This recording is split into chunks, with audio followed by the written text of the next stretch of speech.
Double Dragon wasn't the very first beat-em-up game. There were other titles such as Kung Fu Master from Irem which preceded it, but if there was any one game that really made the genre what it was in the 90s, this would be it.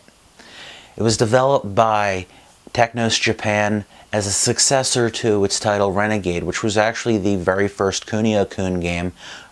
That series went on to bring us the excellent River City Ransom, but that's a story for another time. Double Dragon was probably best known for implementing a lot of things which so many other beat-em-up games copied. The ability to pick up and use weapons, the whole arrow telling you which way to go when you clear a section.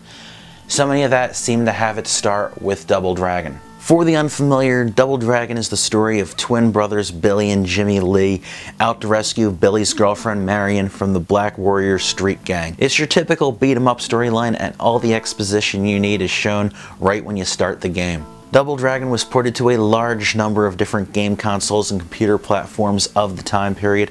Everything from the Atari 2600 to the Sega Master System saw a port, and despite its quirks, I'd reckon the NES version is probably the best known and most popular of the home ports. Sure, the Sega Master System version had two-player co-op and was a bit more like the arcade, and for what it's worth, attempting an Atari 2600 version was ambitious as all get out. But the NES version, one of the few ports actually developed by Technos themselves, was certainly the most playable. A great example of a port which sounds great in theory but was just a hot mess in practice would have to be the Sega Genesis version. There are a ton of reasons why a Genesis port would be awesome. In fact, due to the processing power of the Genesis compared to the original arcade hardware, this home port could have very well been better than the arcade, but unfortunately, that's not the case. What the Accolade company released under its Ballistic label was so clearly a slapdash port. Sure, the presentation is decent. The Genesis wasn't capable of displaying as many colors on screen as the arcade, but being a 16-bit console, it was a far better stab at having a better looking game than the other ports. The music, while it does have that typical Sega Genesis tinny sound, I really like what they did. Comparing a little bit of the opening theme of the arcade version, it seems to me a bit more upbeat and exciting, but I'll let you judge.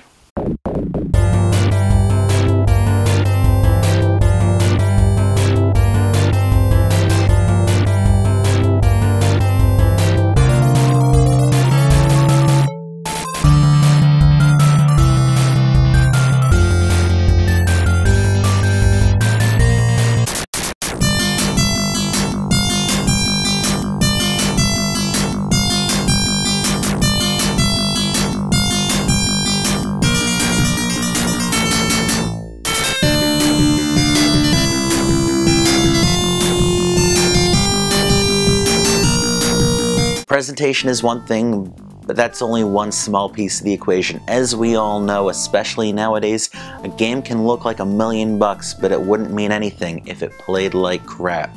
And this game, well, let's just say it's not too far off from crap. For starters, the hit detection is terrible, and despite the variety of attacks that Double Dragon is known for, the most effective is just the basic punch and the whip. For some reason, the whip is capable of hitting enemies while they're down in this version, probably a bug. And speaking of which, another negative about this game is that it is very buggy. All you have to do is look up a speed run of this version to see how, if you time it right, you can defeat enemies who enter through doors or bust through walls in just one hit. However, even without tricks like that, the game can easily be completed in around 20 minutes. Which is not the worst thing in the world, especially if there was some excitement and replay value, but unfortunately, there is not in this game. Double Dragon is regarded as a classic game. The NES version and the Sega Master System versions are, in my opinion, essentials on their respective consoles. I've even heard the Atari Lynx version's pretty damn good. But this version for the Genesis, not so much.